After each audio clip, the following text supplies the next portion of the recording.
Thanks, Liz. Well, thank you, Alice, for coming on today. We were able to meet each other at a conference, and I was amazed by your story of being able to help yourself. You were diagnosed with MS. Is that right? Do you want to kind of tell us the That story of that is how that happened and kind of like the journey that you've been on? sure, absolutely. Thank you so much again for having me. But really, my story initially is a long one, so I'll concise it. But I was initially numb from the waist down when I was 31, and I was initially diagnosed. And I went on all the medications and did all of that you're supposed to, and I did recover.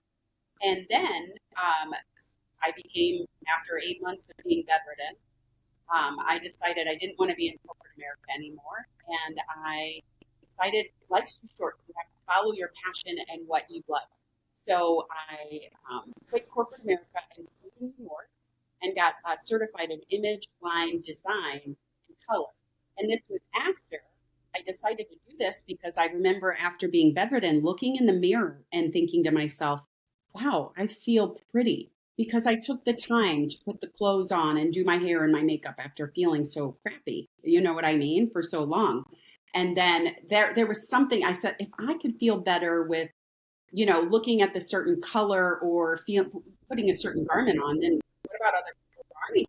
And then I researched and I found this in New York and got certified to be an image consultant.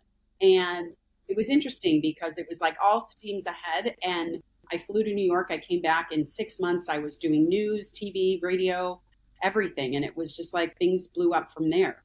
But then, 7 years after I had established my business, I was on my way to a closet edit, out of the blue. And I knew things were out of balance because I was on so many medications. And as a doctor, Dr. Shane, you know that when people come to you, a lot of times they're on a lot of meds, or maybe they've tried to detox. Is that correct? Yeah, there's some people that are on a significant amount, which baffles me that the doctors are putting them on so much, but that is correct.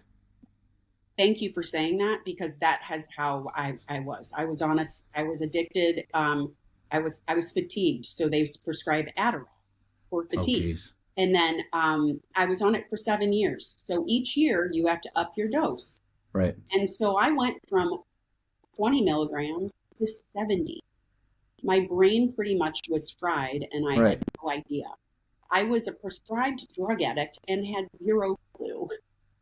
And I'm laughing at that because I was completely, truly unaware. So not only was I on prescribed Adderall, but I was prescribed Ambien and then Yeah, antidepressant. you just get on the cycle because one helps counteract the other, helps counteract the other, helps counteract the other, and yeah, it's a Right. vicious cycle, and all they do is pharmacology. Exactly. That is correct. And I was finding myself in a cycle of going downhill, a downhill spiral. But I knew something was wrong, but I wasn't connected to my body because I was just listening to what they were doing and my adrenals were off. I was in fight or flight all the time. I was strung out on so many drugs, okay? So, So let me get a timing because I'm kind of confused on your timing. So at age 31, yes, you all of a sudden couldn't feel from your waist down. I was diagnosed. Yes. Oh, you were diagnosed. Okay, so you said you were bedridden. Were you bedridden from that point on, and then after 8 months, that's when you went to do the color thing, or when was that 8 month thing? Because I kind No, of the lost eight that. months, and sure, thank you for asking. So I initially at 29 had double vision, which is the Okay. first indication of MS. And Okay. then you're not at that time you weren't diagnosed initially. They said, "Oh, go home, live your life. We're not going to put you on anything. You could have it, you maybe not, you maybe don't." So Okay. 2 years later, I was under a lot of stress, and I all of a sudden uh, felt over the course of 24 hours, numbness appeared from my waist all the way down to my feet. I didn't know Okay. what was happening. So I went to the neurologist and they said, Alice, are diagnosed with MS. At this point, this is the regimen. These are all these drugs. You're depressed. You don't have a lot of energy. You're fatigued. we're going to put you on all of this plethora of meds. And I just was like sitting there like, okay, Oh, okay. That's what you would do. that's what you do. Uh-huh. Like, I had no idea. I was 31 at that time. And yes, I was bedridden then for 8 months. Okay. Like, Okay. So after they diagnosed you, then you kind of went to bed rest for exactly. that I long. went to Okay. bed rest. I stopped working. I actually had to, I left work. I was let go, which is a whole nother story. That was Now, unfortunate. could you not walk? Is that why? Because you were No, because things were numb, I or was you just, just had the feeling of numbness? I had the feeling, and that's a great question, doctor, because I had the feeling of numbness, right? Okay. And, Right. but Like, could you overall, control bowel and bladder and all that kind of stuff? no, I could not at that time. Uh-huh. No, but things did recover. And I did, but I looked like I would, if I would go downstairs, or I could walk physically. Hmm. So when you would look at me, you would not see that I was numb from the waist down. Gotcha. But basically at that time, there was so much stress in my life and I had to let go of everything. And at that time I started, doing, taking care of myself. I didn't really change my diet at that time, but I just rested for 8 months in the bed rest, right? I took it easy. And then all of a sudden I started feeling better. And it was like, and they had told me that I might be able to recover, but they weren't sure. So I was on short-term disability at that point. And when I recovered, they put me back, they took me off of the short term. And I ended up my friends were like, you're feeling better. Let's come out and meet us. And so I put a great color on and I did my hair and makeup and looked in the mirror and I thought there's something to this. And then that's when I flew to New York. And so from 31 or like 32 up until I was 38, I was on TV doing the fashion thing, taking people shopping, helping them with their image. But I was So never. you weren't as numb. You were probably experiencing things, but not. No, You were able to still walk and all that type of stuff. I completely recovered from that first flare up. So But they still had you on medications. yes, which was the problem. Okay. And so then 7 years later, every year, I'm on Copaxone, I'm on the MS medications, but I'm also on antidepressants. I'm also on depression, sleep, anxiety, all of the things. So I'm on this, I'm on more drugs. Probably at that time, it was like maybe 15, I think at that time. 15 separate ones, or you're taking 15 pills a day? There was a shot I was taking, and there were different pills that I was taking, maybe about 10 pills a day. Yeah, because you would have to take morning, noon, and night, but no supplements, no, maybe 15. I can't remember at that point because it was so long ago. But over the course of this, if I had to try, say I had to try a sleeping like Seroquel and it didn't work. And then I'd have to try this, and then I'd have to try Ambien. So over the course, I looked up all the lists of all the drugs that I eventually, subsequently, and we'll get there, detoxed out of my body, and it was over 40 Oh, geez. prescriptions that I had tried. And I was like, at that time, I was in my mid 30s, and I was familiar with all these drugs, right? So if someone's like, oh, I'm depressed, I'm like, oh, I know the laundry list because I've probably been on them. Does that make sense? So after being on all of this stuff, how did you get off of all of these medications? Because like you said, you were addicted to all of these medications. How did you get off of all of these prescribed addictive medications? Exactly. Now, first, before I answer that, I want to say I was a pinnacle of success, or so I appeared to be, for 7 years. And then on my way to a closet edit, I was fully mobile at this time. On the way to a closet edit, I became manic from the Adderall. It had damaged my brain. So I'm on my way. I got lost. I asked for directions. They ended up calling. They thought that I was manic. I thought I was fine. But at the place where I asked for directions ended up calling an ambulance. The police came and they impounded my car. Oh, yeah, the story gets better. I had to be then put down on a gurney. So they thought you were all doped up, but you were not, except for pharmacology. Exactly. They thought I was erratic. I lived in Minneapolis at the time, and I went to an area everybody gets lost where you go, and I asked a auto body shop, which was the wrong thing. You know, I'm all dressed to the nines, and I'm going in and asking them if I could get a charger and how to get to the Eden Prairie Mall, because I personally knew how to get to the mall, where if they could give me directions. And they gave me directions. I couldn't figure them out. I went back. Long story short, they called the police. Then they impounded my car. I was on my way not at 9 a.m. to a client. And by 2 p.m., I was in the psych ward. So once I was admitted, which is crazy, once I was admitted, they ended up forcing me in a wheelchair and saying that I couldn't leave. I never got to call anyone. I never was able to call family. They put me in the wheelchair. They put me in the elevator. They took me up to the psych ward and pushed me into the psych ward against my will. And I didn't know what was happening. And the door shut behind me. And they're like, pretty much, you're locked up. And How long were you there for? I was there for about 12 days. And you couldn't let anybody know? Not initially. They ended up calling my sister because I was put on a 48-hour hold. And my sister didn't really realize. They said that I was, you know, strung out on drugs, basically. And I couldn't, and they said, go ahead and leave her in there. I don't think my sister at the time really knew the ramifications. So what happened is I was in the psych ward, and 2 days, they took me off cold turkey from the Adderall. Okay. So they take me off cold turkey. I plead with them. If you do this to me, it's gonna damage my body. Please, at least taper me off of this crap. And they didn't listen. My voice wasn't heard. It no regard for my previous condition. They just looked in my medical record back from when I was initially diagnosed and saw that I was on all these drugs. Right? So they took me off cold turkey. I start grabbing on. Did they reach out to your doctors or anything? I pleaded with them for 9 days to see a neurologist, to have a neurologist come in. And 9 days. I waited 9 days to see a neurologist, and it was too late. So 2 days after they took me off, I started walking, grabbing onto walls. And I said, what's going on here? I need to speak to a neurologist now.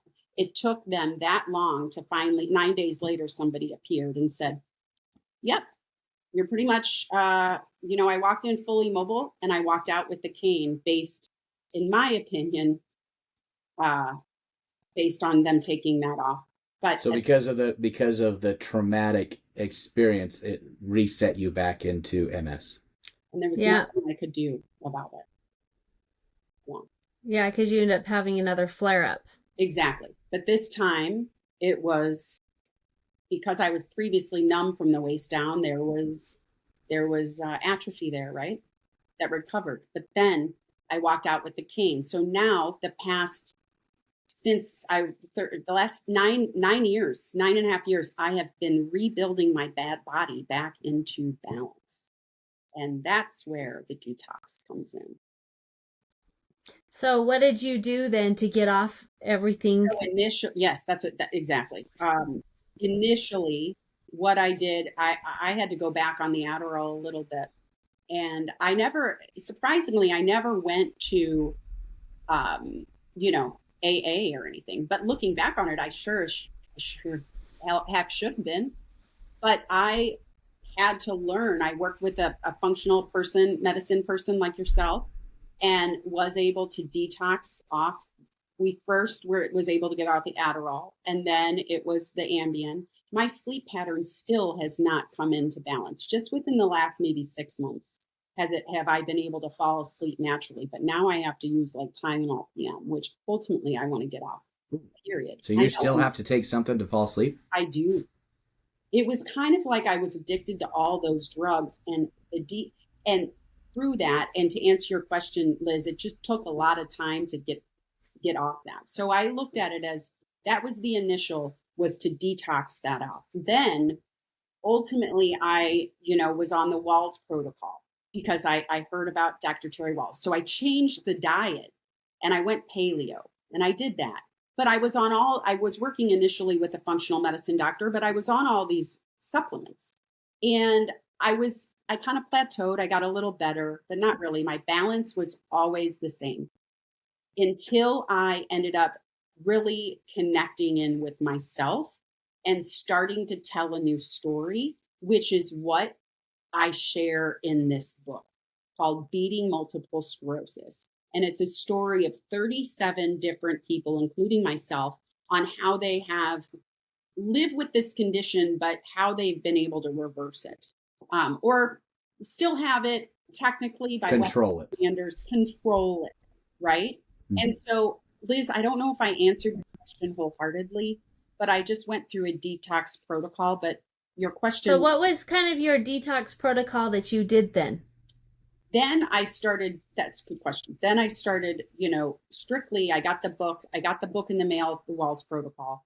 I went paleo. I followed that specifically. I went to a functional medicine doctor, but I was paying all this money and I wasn't seeing a lot of results. So I then shifted I gave it 3.5 years. I felt a little better, but I was able in that time frame to get my metals out of my mouth, which was great. I learned it's like I looking at these different people that had these different information out there. I gained things from each. And I went the Wells Protocol. Then I was on the medical medium. And now I then finally I started working with an expert here in St. Louis, which detoxes parasites and heavy metals. And that was doing the heavy metal chelation for me, doing those parasite cleanses for me was huge. And I started to connect the dots with the medical medium, learning about that at the root causes of things. So that was super helpful to me. Good. So what has been your journey since then?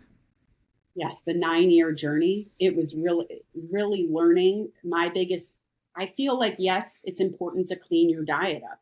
And there's so many people, and Doc, I don't know what your viewpoint is on this, if you're all vegan or you're paleo or just healthy lifestyle, right?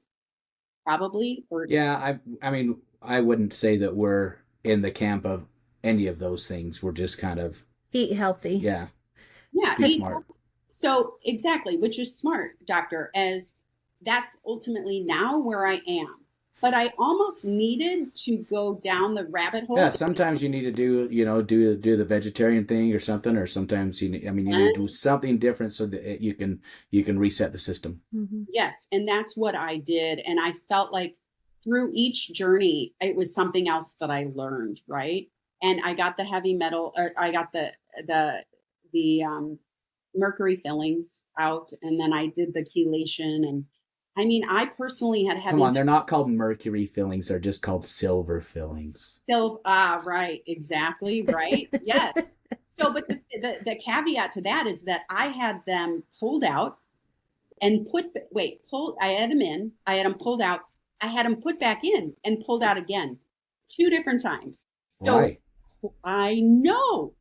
Why when they pulled them out the first time, and they probably didn't get them done by a biological dentist? You had them done by. I was 24 at the time, and that guy was not biological at all. He tried, but yeah, but why would he have put them back in as a? He didn't put it back in. When I moved to Minneapolis, and ironically enough, when I was diagnosed and had to go on disability and not working, I went into the dentist and said, "Hey, they're like, oh, well, you can do the mercury for free, or it's going to cost you $1,000 to do the composites."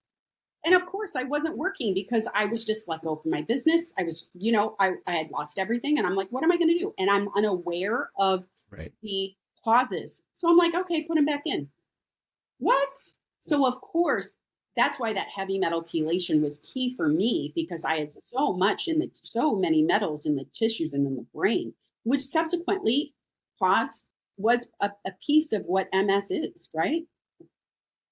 Well, you brought up a really good point here that there's actually multiple things, like you talk about the metals that were impacting you with your body. You talk about your microbiome, your diet and things like that. You talk about also the parasites you talked about. There's multiple different avenues that people need to look at when they're trying to heal their body from things like from MS or whatever other kind of autoimmunes that they have. There's always some of these triggers that will cause your body to create more inflammation in your body. And so that's why we need to look at all of these different types of avenues of reasons of what are causing these flare-ups in your body. Because once you can determine what those how to take care of those flare-ups, Yeah. it's kind of like you can control whatever autoimmune it is that you have, or you can repair it, or even hopefully sometimes reverse it. I like the reverse statement. And it's to that point where if you're working with someone like yourselves, right? And you're doing those testing and you're looking at at all of those markers, especially for me, I didn't realize mold was such a big thing. I was exposed to mold. I have strep in my body from testing. I found out all these things that are not tested in the regular medical system, which is such a travesty. So going with more of a holistic approach, looking at functional medicine in this way has been key. Number one to my healing. Otherwise, I wouldn't be here today. I'd still be. And by the way, I'm practicing free walking, so I'm trying to get back into balance in that. So wait, what is practicing free walking? Does that just mean without a cane? Yes, sorry. Oh, okay. Free walking, Alice. I'm like, wait, is this something a technique or something I don't know about? What is free walking? Is just regular walking for the rest of us. Okay.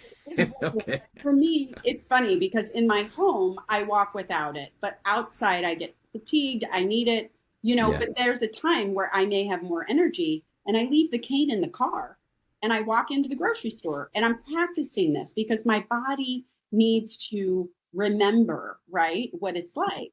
And also, the biggest thing that I mentioned in this book, again, Beating Multiple Sclerosis, is and there I am right there, straight hair. But it's telling a new story, how to look at how to reconnect with yourself instead of saying I'm a victim. Like, look at what you're telling yourself. Usually that's why this is so important, is because I think a lot of people with MS think that they are never going to be able to heal. So their doctor says you're going to end up in a wheelchair. So you have fear in your mind and you never feel like you're going to recover. But fear for me is face everything and rise. And it's about telling that story of facing everything versus contracting. And it's when you work with the energies of the body, things get into flow. And so I learned that through Kundalini yoga and all these other things that I have felt. So I'm a completely different person than the first time that I was initially diagnosed. So that's important to mention. One thing I love is that I always say that if you want to become healthy, get an incurable disease and try to cure it.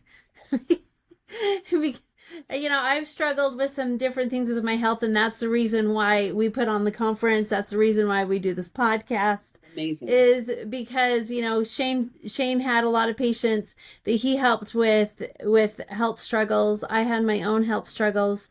And it's like that path that you take to try to cure yourself is what makes you healthy. And when you look back, that it's actually kind of a gift because there's a lot of things that you learned along the way that you never even knew about before. I totally feel grateful. And the thing is when you shift it from fear to gratitude and to faith, it's really hard to get there from an emotional standpoint. But when you start connecting with yourself and really tuning into yourself, I like to tap on my heart and feel my feet and be in my body. I don't know if that makes any sense, but when I started connecting to myself through Kundalini, through the different practices, and started loving myself again, because the dialogue is at the doctor's office, your body is attacking yourself. And if you come from an abusive background like myself, I had a traumatic childhood and some abusive parent, I take that on myself. It's my body. So then there's this divide. Do you know what I mean? And so you have to learn how to shift that divide to love and not. So what's your path now? What is your path that you're going to be looking forward to now? Right now, I was recently told that hyperbaric oxygen chamber is really going to help me get to the next level. my hope is to walk without the cane. I'm noticing more flexibility in my body every day, which is crazy. And I also have recently been introduced to a frequency device, which is where we had met at this conference. And for me, this frequency device by Solex, I'm doing these frequencies every day, and it's been very helpful to balance my emotions. And I'm bringing that into my sessions as a color analysis expert because I drape fabric over people. So I'm still in fashion, but I'm in fashion and frequency. So I educate. Well, colors have frequency, right? Exactly. And look at this right here. Colors have frequency. So this, you can see kind of behind that is a woman looking into her reflection. And there's colors all around it. So that's why it's my background, because I live in a very colorful industry, analyzing color on skin tone. And for me, when I started, I was bedridden or I was sick, detoxing and things like that. I learned about the chakras and about the energy centers of the body and the meridians. And oh my gosh, I was like, wow, color. It's like, if I want to feel more connected to my heart, I wear green. Do you know what I mean? And then I went to Solex and I was like, when I run reports, I can run a chakra report and see what ones are out of balance. So it really is instrumental in my working with clients as well. And it opens their eyes to this. They're like, what? I thought I was just coming in to get, to see what colors I look good in, but I'm walking out with some meditation tones and different things like that to help them balance. Well, one thing that you have really put the nail on the head here is that there is a lot of different ways that our box, we don't have to live within the box. We can look outside of that. And there's a lot of different healing modalities and avenues that we can use to be able to bring healing to us, even if it is to make our hearts feel softer, to make us feel like we're not strung out so much. There's a lot of different options out there that people can, explore to be able to come in balance with their body and just feel at peace as they're trying to heal. And I think that is the missing link in the neurologist's office, in the Western doctor's office. And I'm hoping, and nothing against, they're helping, but they just have a different. They only have one way though. They don't ever look outside the box. They're very rarely, I should say. Very rarely. And whenever something like your story comes up and where it's like, hey, this is what I did and they're like, oh, well, I'm glad that worked for you, but it's really weird. They don't ever have a desire to step out of the bounds of here, take this pill in order to help people. And the ones that finally get it, man, they can do a lot of good, because they can do sadly to say, they can do a whole lot more than I can as a medical doctor because they're a medical doctor, right? And so and so when a medical doctor steps out and goes to the dark side, right? they can do a lot of stuff. They can do a lot of good. And that's what my doctor here in St. Louis does, Dr. Yu. He was can't remember what doctor he was, or he has a doctorate and practiced medicine for a long time. And he was like, wow, there's something to this. I'm going to get out of this and open my own practice. And if more people did that, if neurologists did that, but that's the thing. It's just kind of this. They know pharmacology, insurance, and if nothing isn't covered by insurance, and if nothing's not pharmacology, they don't know what to do. And you know what is the biggest? It's so hard on my heart right now. Seriously, is that when a doctor tells me, like a holistic doctor says, Alice, you could get to the next level in your healing if you did 40 hyperbaric oxygen chambers. I call the local place here. It's only for burn victims and people with radiation cancer or radiation damage from cancer. Oh, they won't let you just do a hyperbaric? Won't let me do it. Oh, there's got to be hyperbaric. There's got to be some hyperbaric. She's talking about with insurance. Insurance. Right? Oh, yeah, no. For doctors, no. They won't. And that's a shame because I want to be a testimony. If I have to find a hard shell, there isn't one here in St. Louis, but I want to find, she asked me what the next step was. And this is it, doing 40 hyperbaric oxygen chambers and then telling my story, saying how it healed, how, and then writing about it. Right. because I'm already a published author. And then hopefully this book will just be my face in the next one. Do you know what I mean? Because Are you sure St. Louis is big? It's Are big. you sure there's one place, and it's not until January that I can get in. Now, why do you have to have a hard shell? Why can't you just get That's a good question, but it's because I needed a certain RPMs, a 1.5 RPM, and that was from a doctor out of California that works for Solex that told me that it's best to do a hard shell. Okay, but if you can't get that, it's better to do some than nothing. So I'd still try to get into the soft chambers. Better to do some than nothing, but I'm still like open to like even going to Mexico or somewhere where I can get them daily, like the 40 that I need, and I'm thinking about it. So I will get it. It's just I'm trying. Don't they have them here in Salt Lake at Solex? So why do you need to go to Mexico? I'm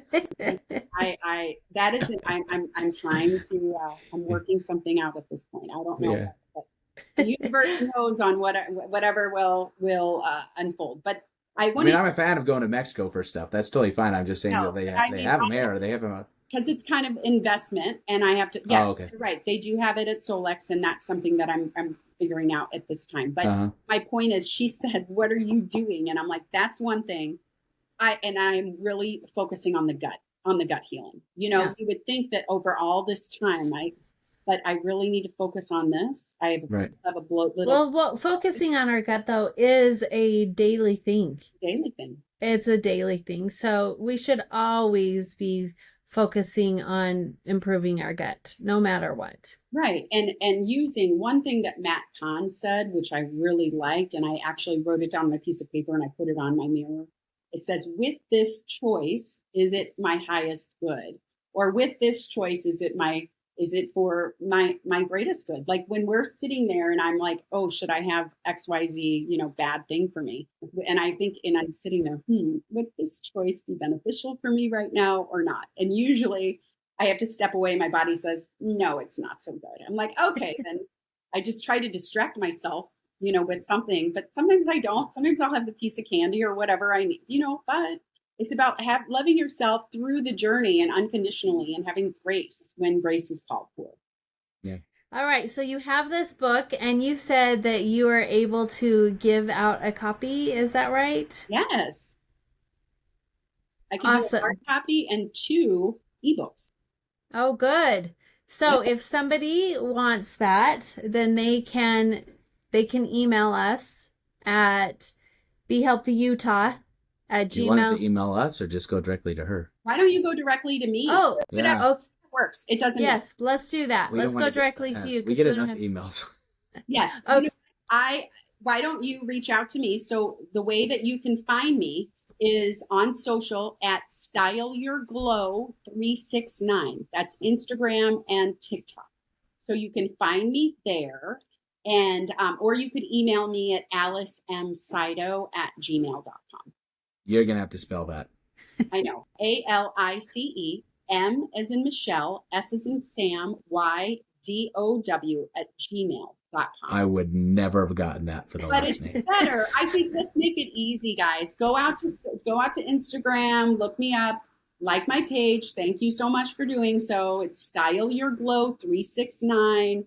where I talk about all things color and fashion, getting into frequencies, because I did just get this within the last month or 6 weeks. So it's really great this Solex tablet with all the frequencies, and it balances. Is that the new AO scanner / AO scanner with Solex that balances? Yeah. For me, when it's part of my daily routine where I do grounding, I do clearing, and then I balance, I scan my body and I'm able to see what in my body is out of balance. And then I'm able to listen to tones throughout the day, 3 times a day, and get my body back into balance. And for me... Well, you're one of the... Oh, sorry, go ahead. Go ahead. No, that's it. I was going to say, you're one of the few that we actually have interviewed that's outside of kind of the Utah realm, because that's kind of our thing, is to be healthy in Utah. So you're going to have to get us on your schedule for next year on April and come out to our conference, April 19th and 20th. It's awesome. I would love to do that. And then if I ever have a podcast, I'd love to have you guys on. Absolutely. Well, Yeah. Alice, thanks for being on, and people can reach out to you. I'll put your information in the show links, Yeah. and they can get Can a they hold also of you. get the book on Amazon or Yes, not they yet? could. Yes. So we have two things. We've got the Beating Multiple Sclerosis out on Amazon. It's $17. You can Okay. also do the ebook as well. But you can go ahead and come out, like my page, come out and message me if you win, and we'll go ahead and send you a copy. And then this scanner is something too that I incorporate, and that's where I met you guys. So I'm grateful for that. Yeah. Style Your Glow 369. Thank you. Sounds good. Okay, thank you, Alice, for being on today. And good luck with your continued journey because it is one. Oh, it is. And thank you, doctor.